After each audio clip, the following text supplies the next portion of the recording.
My name is Ashley Vanessa Hernandez. It's my senior year and I'm studying Criminal Justice and Criminology with a minor in Trauma Studies. When we started this class, remember, we started with the hierarchy of laws. I actually want to be a criminal prosecutor. I want to work my way up to being a federal judge. With the Trauma Studies minor, I really want to work in implementing more trauma-informed policies in the criminal justice system. What we're doing in constitutional law is we are setting limitations on what the government can and can't do against us. I am the first one in my household to go to a university. My dad immigrated from Honduras and my mom immigrated from Mexico when she was 16. They both came seeking the American dream. I remember my first day of school, I was crying because I didn't even understand what my teachers were telling me because I didn't speak English. So that's kind of where everything really did start for me. I was a non-traditional rebellious student. I was the student that loved ditching classes all the time. I think a lot of it had to do because of the lack of diversity that was in my school. I was constantly told that I was a resilient student and that I deserved to be in AP classes and IB courses, but the day that I was in those classes, I was usually the only student of color.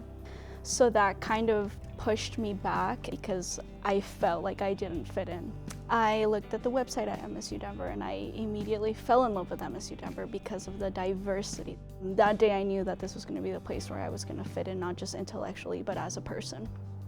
I told my parents, this is the school I want to go to and I'm set and I have to get into this school. So when I got accepted into school, I was so happy. I gave my parents a really big hug. I think it was something very emotional for them because I'm the first daughter that's going into a four-year university. So to them, that meant a lot, having to sacrifice leaving their homes and their families to offer us a better future, and for them being able to have an accomplishment like that was something super heartwarming. I think they started realizing how much their sacrifice really started paying off for them.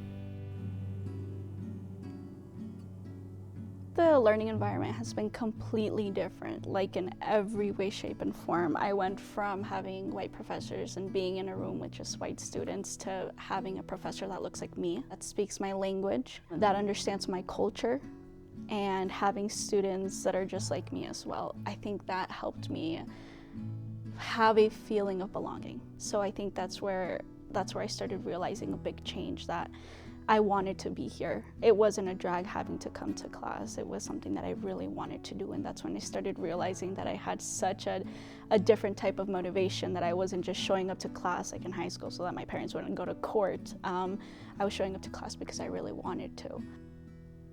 One of the things I realized as a first-generation student, how hard it is to navigate higher education. English is my second language, and I was struggling so much. It was definitely a time of vulnerability for me.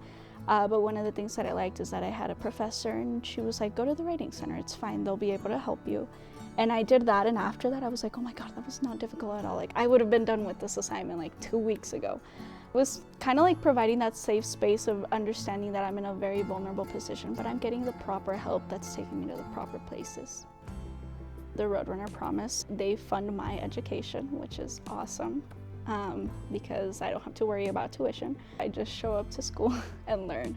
Had I not received the Roadrunner promise, I wouldn't be able to be as committed to my education as I am now, because I would constantly be breaking my head on how I would have to pay for tuition.